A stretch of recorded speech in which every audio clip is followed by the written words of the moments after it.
Hello po mga ka-business. Ito po yung aking munting kabuhayan, ang paggawa ng itlog maalat. Ito po yung ating itutubog ngayong gabi sa putik para maging itlog maalat.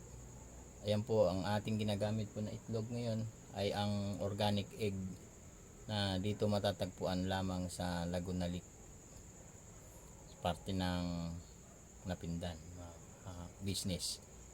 Tuturo ko po sa inyo ang paraan ng pagtubog sa putik upang maging itlog maalat pagkaraan ng 15 days. Halika na po, samahan niyo po ako dun sa ating gawaan sa tubugan. Hello po mga ka-business, nandito na po tayo sa ating tubugan, paggawaan ng itlog maalat.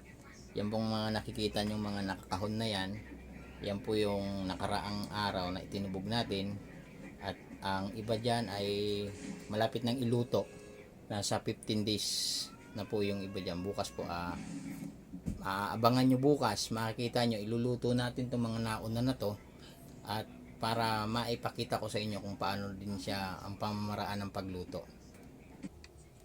Hello mga ka-business, itutuloy na po natin yung ating tubog ng itlog. Ito na po yung itlog, tsaka doon sa paglalagay sa itlog maalat. Ayan, ito po yung putik. Sa susunod na pag-upload ko po, abangan nyo lang po, wag nyo pong kalimutang mag-subscribe, tsaka i-click nyo po yung bell ng buton para po sa susunod na pag-upload ko, ituturo ko naman po sa inyo mga ka-business yung tamang paraan ng paghalo ng putik ng punso doon sa dami ng asin at tubig. Kasi hindi ho basta hinahalo ito, may mga ratio po ito para magkaroon ng tamang timpla doon sa alat na papasok dito sa itlog mga ka-business. Kaya sa ngayon, ang ituturo ko lang po muna kung paano itubog ang itlog ng itik dito sa putik mga ka-business. At dito po natin ilalagay sa kahon na mayroong utility plastic bag para hindi po siya kumatas mga ka-business. Ayan po yung ating gagawin ngayon. At sana dito sa aking upload na to,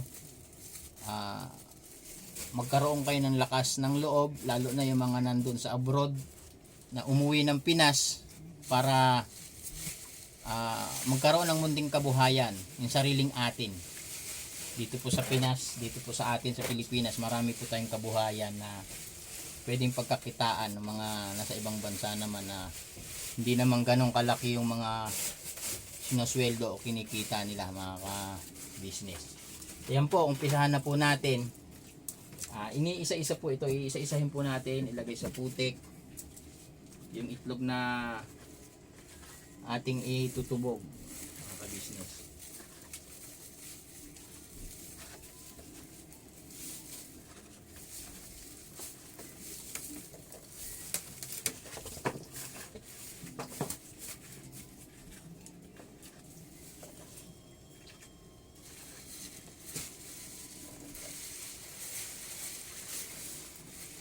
Ang pamamaraan po ng paggawa ng maalat na ito ay yung traditional na pamamaraan ng paggawa ng maalat. Ito po yung itinutubog sa putik. Ito yung sinasabi nila na ibinabaon sa putik mga ka-business. Kasi meron po ngayong pamamaraan ng paggawa ng itlog ng maalat.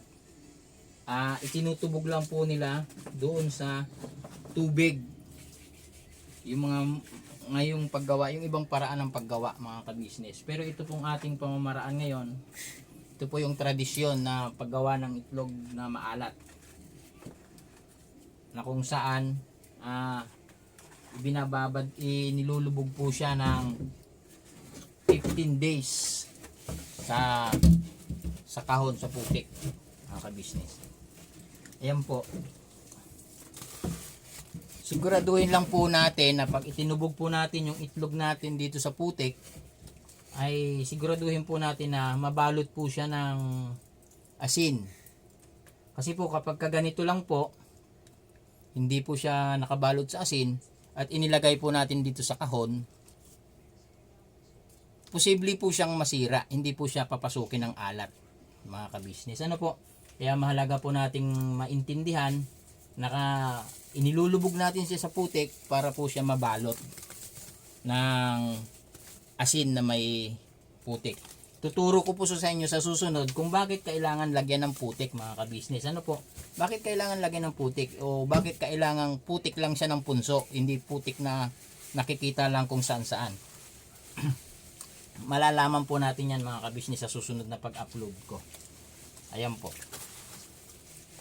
Iingatan po natin ng paglalagay para po maiwasan ang magkaroon ng crack, mabasag yung ating itlog. Kasi po kapag ito pong itlog na ito nabasag, na ilagay natin dito, posible po siyang mabulok. Kasi po papasok, ano na pa siya, basag na po siya, papasukin na po siya doon. Tapos masisira po ang itlog na to doon dahil basag na siya. Kapag inani na natin siya after ng 15 days, posibleng maapektuhan lahat yung nandoon sa loob ng isang kahon dahil doon sa isang may basag, mga kabisnes. Kaya sa pagtutubog kailangan pong maging maingat tayo sa paglapag at saka sa pagkuha ng itlog para po maiwasan natin na maapektuhan yung marami na maihahalo natin dito sa isang kahon na ito, mga kabisnes.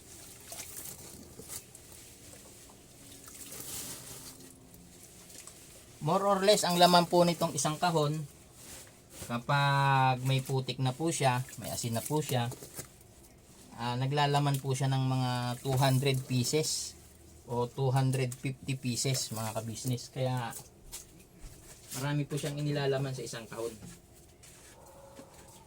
At medyo may kabigatan na rin. Pero hindi naman po kailangan talaga siyang punuin kung hindi nyo siya kayang buhatin. Ano po, lalo na kung may edad na po tayo, mahirap na pong magbuhat, itataas pa natin.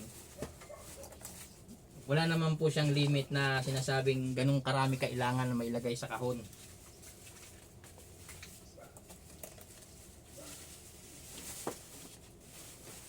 Tapos, mga kabisnes, makikita nyo kung minsan makakakuha tayo ng itlog na kung nandun nga sila sa pugaran, sa itlogan, minsan makakakita tayo ng itlog na nababalot ng putik, ano po. Pero hindi putik na galing dito, kung hindi putik galing dun sa pugaran.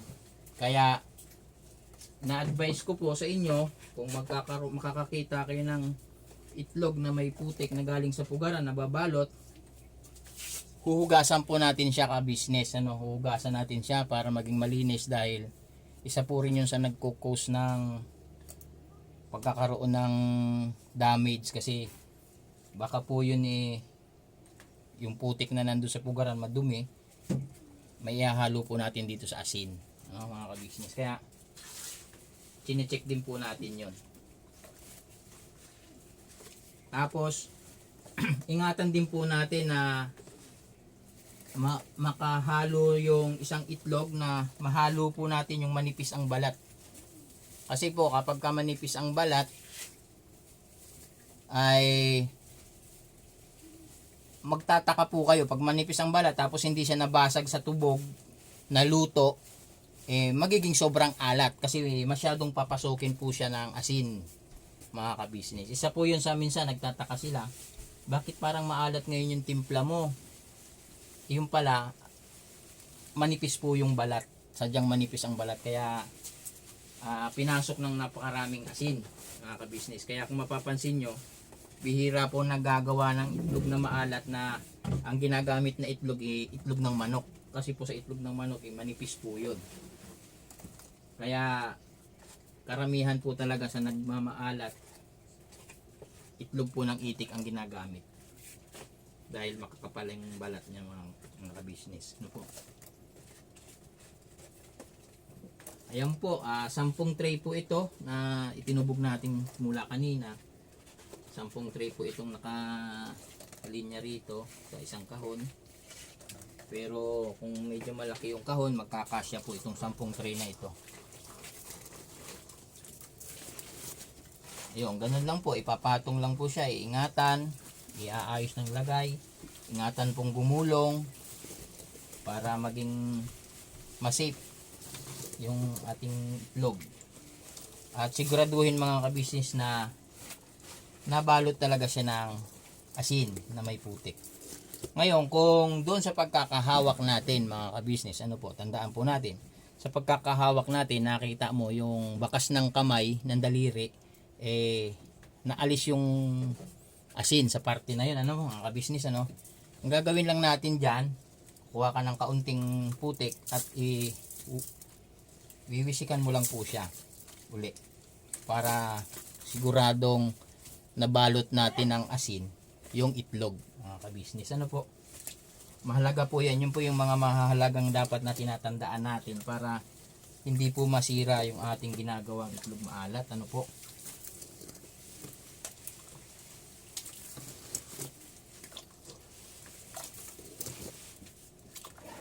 sa pamamaraan po ng tradisyonal na paraan ng paggawa ng itlog maalat, ito po kilala po ang gawa namin na talagang nagmamantika po siya.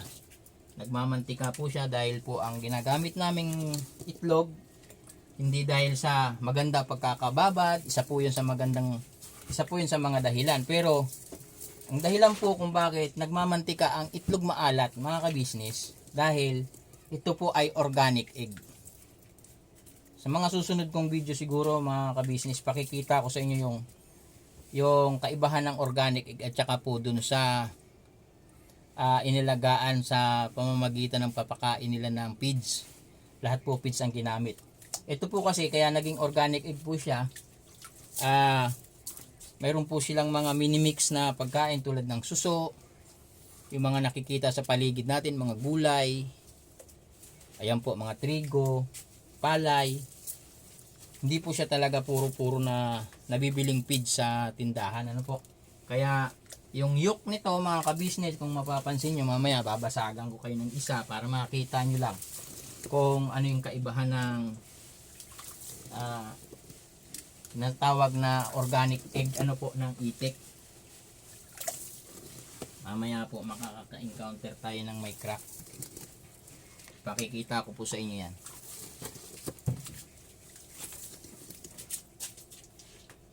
Kaya kilala po siya sa sinasabing, karamihan sinasabi, nagmamantika na itlog maalat. Ano po, nagmamantikang itlog na maalat dahil po doon sa ginamit nating itlog mga kabisnes. Yun po ay organic egg.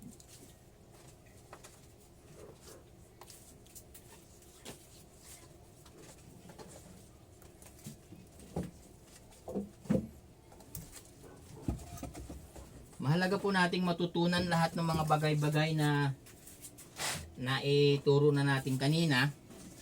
Kung tayo po ay mga baguhan lamang na naggagawa ng itlog maalat, mahalaga po nating maintindihan kung bakit kailangan po talaga siya iayos ng paglalagay at masigurado na nabalot po talaga siya ng asin mga kabisnes. Ano po, lalo na doon sa mga baguhan lang o gustong magtatry pong gumawa ng mag-business ng ganito, mga munting kabuhayan. Siguraduhin po natin na masunod natin mga kabisnes yung mga proseso para kung tayo po ang gagawa, maayos po nating maisasagawa at maipagmamalaki natin sa merkado yung ating ginawang itlog maalat mga kabisnes. Ano po, dito po itinuturo ko po lahat ng paraan. Wala po itong, hindi ko po ito nililihim. Ito po yung aking hanap buhay, ano mga kabisnes. Ano po, bakit ko itinuturo? Kasi po dati po ako naturuan lang din po ako ng aking kapatid paggagawa ng itlog maalat.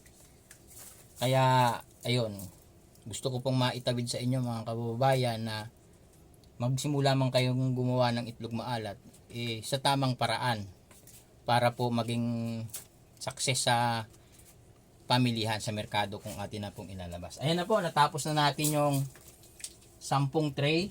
Nilagay na natin dito sa kahon at naibabad na natin ng maayos.